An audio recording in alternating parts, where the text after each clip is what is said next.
नमस्कार। आप देख रहे हैं उत्तराखंड का number 1 digital channel Uttarakhand update समाचार।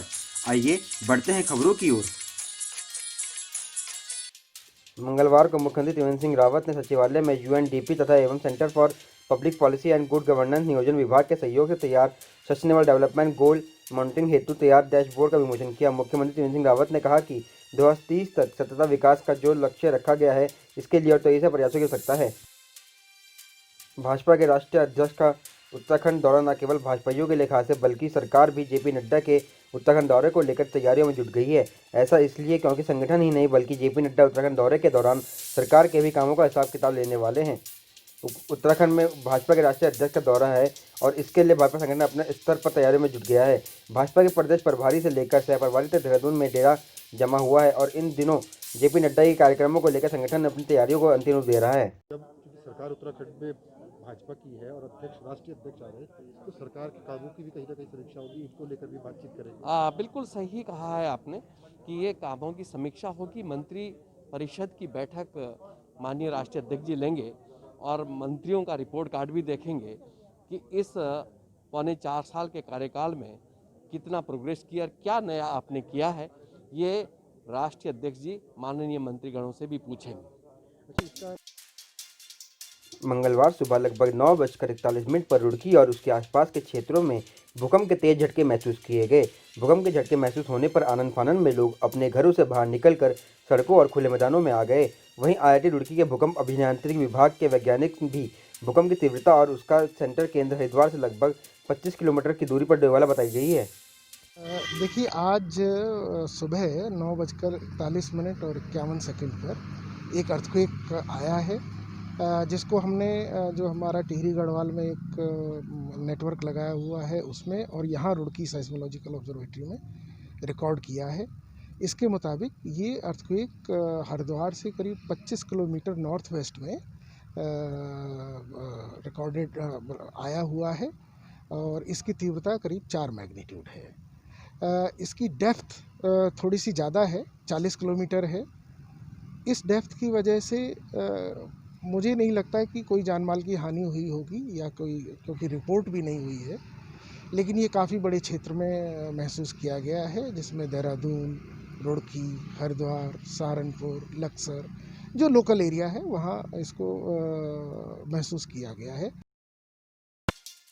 छात्र निधि और अन्य कामों में खर्च किए जाने और अशासकीय महाविद्यालयों में अनुदान समाप्त करने के विरोध में मंगलवार को एनएसयूआई कार्यकर्ताओं ने उच्च शिक्षा मंत्री के घर का घेराव किया और अपनी मांगों को लेकर मंत्री के खिलाफ जमकर नारेबाजी की। एनएसयूआई कार्यकर्ताओं का आरोप है कि सरकार छात्रों के निधि को स्कूलों और अन्य कामों में खर्च कर रही है। स्कूलों को 4G किया जा रहा है और जबकि ये पैसा छात्र हितों के लिए जमा किया जाता है। इतना ही नहीं, अशासकीय महाविद्यालयों में अध्यापकों के वेतन के लिए दिए जाने वाले अनुदान भी समाप्त किया जा रहा है। शिक्षा निदेशालय का हल्द्वानी में घेराव किया था।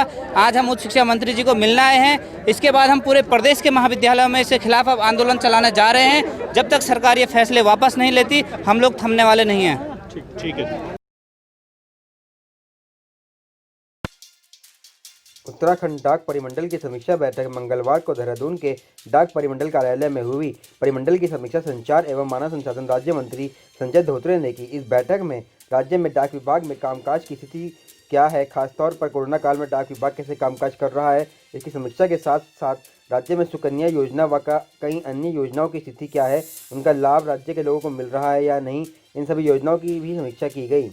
संचार मंत्री संजय धोत्रे ने बताया कि राज्य में डाक विभाग लगातार बेहतर काम कर रहा है और कोरोना काल में डाक विभाग के कर्मचारियों ने अपनी जान जोखिम में डालकर भी लोगों की सेवाएं दी हैं। इतना ही नहीं, उनका कहना है कि भले ही टेक्नोलॉजी कितनी भी बढ़ गई है, लेकिन आज भी डाक की उतनी ही आवश्यकता है जितनी पहले थी। आज भी गंगा जल डाकिया ही लोगों तक पहुँचाता है। आज उत्तराखंड परिमंडल के एक हमारी डाक विभाग की 5 स्टार विलेज की एक योजना है, जिसमें हमने उत्तराखंड के सारे ज़िलों में से 50 गांव जो है वहाँ पे योजना शुरू होने वाली है। तो इसमें हर एक इसमें जैसा कि हमारा पोस्टल लाइफ इंश्योरेंस है, पोस्टल सेविंग है, बाद में सुकन्या समृद्धि योजना है। तो इस तरह की अलग अलग जो हमारी योजनाएं हैं उसमें जो गांव हमने चयनित किए उसमें हर योजना में 100 खाते जब खुल जाएंगे तो जैसा एक योजना खुल गए 1 स्टार होगा, 2 योजना खुल गए 2 स्टार होगा, 3 स्टार 4 स्टार, ऐसा 5 स्टार विलेज वो बन जाएगा, जिससे कि हमारी सुकन्या समृद्धि योजना है उसमें हमारी जो बालिका है उनके उज्जवल भविष्य के लिए वो योजना है। बाद में इंश्योरेंस की स्कीम है, सेविंग की स्कीम है। तो इस तरह की जो अलग अलग जो हमारी स्कीम है तो उससे एक आर्थिक सक्षमता या फिर जो अलग अलग गवर्नमेंट की जो स्कीम रहती, चाहे वो स्टेट गवर्नमेंट की हो, सेंट्रल गवर्नमेंट की हो, उसका लाभ सभी तक पहुँचे।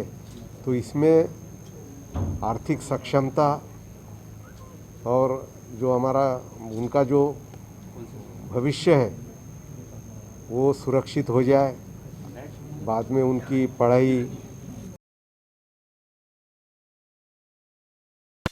उत्तराखंड के नए डीजीपी अशोक कुमार ने पहले दिन पदभार संभालने के बाद एक अच्छा संदेश दिया है। उन्होंने कहा कि हम एक ऐसी पुलिस व्यवस्था बनाएंगे जिससे अपराधी और असामाजिक तत्वों में पुलिस का डर हो और जनता में पुलिस के प्रति विश्वास जागृत हो। डीजीपी अशोक कुमार ने ड्रग्स और साइबर क्राइम की ओर बढ़ते अपराधों के लिए भी पुलिस व्यवस्था की ओर अधिक व्यवस्थित करने की बात कही है। उन्होंने कहा कि अगर किसी भी पुलिसकर्मी द्वारा असहाय और पीड़ित व्यक्ति को किसी भी प्रकार से प्रताड़ित किया गया तो उसके लिए उनके खिलाफ कार्रवाई की जाएगी। पुलिस परिवार का मुखिया होने के नाते एक और मेरा प्रयास होगा कि पुलिस समाज के प्रति अपनी जिम्मेदारी को पूर्ण कर्तव्यनिष्ठा, ईमानदारी और संवेदनशीलता से निभाए, जिससे समाज में पुलिस की विश्वसनीयता बढ़े। दूसरी ओर मेरा यह भी प्रयास होगा कि मैं आप सभी पुलिसकर्मियों की ज़रूरतों में आपके साथ खड़ा दिखूं। पुलिस समाज का एक अभिन्न अंग है। पुलिस को बनाया ही गया है समाज के लिए, समाज में कानून का राज स्थापित करने के लिए। ऐसे में हमारा प्रयास होना चाहिए कि ऐसी पुलिस व्यवस्था बनाएं जिसमें अपराधियों एवं असामाजिक तत्वों में पुलिस का डर हो एवं आम नागरिक पुलिस को देखकर खुद को सुरक्षित महसूस करे, उसके मन में पुलिस को देखकर खुशी का भाव हो। हमें जनता के साथ मिलकर एक भयमुक्त समाज की परिकल्पना को साकार करना है, जिससे आम नागरिक का पुलिस में विश्वास बढ़े। हमें उत्तराखंड पुलिस के मोटो मित्रता, सेवा, सुरक्षा को सही मायनों में चरितार्थ करना है। हमें एक ऐसी पुलिस का सपना साकार करना है जो शरीफ लोगों का सम्मान करे और अपराधियों में जिसका भय हो। मैंने अपनी पुस्तक खाकी में इंसान में विक्टिम ओरिएंटेड पुलिसिंग की चर्चा की है। मेरी अपेक्षा है कि हमारी पुलिस इतनी संवेदनशील हो जो गरीबों की, असहायों की, पीड़ितों की मदद करे और अपराधियों को दंड दिलाए। हमें महिलाओं के प्रति, बच्चों के प्रति और बुजुर्गों के प्रति विशेष रूप से संवेदनशील होना है और उनको न्याय दिलाने का पूरा प्रयास करना है। यदि हम हर निर्णय पीड़ित को केंद्र में रख कर लेंगे तो निस्संदेह हमारी पुलिस व्यवस्था अच्छी बनेगी।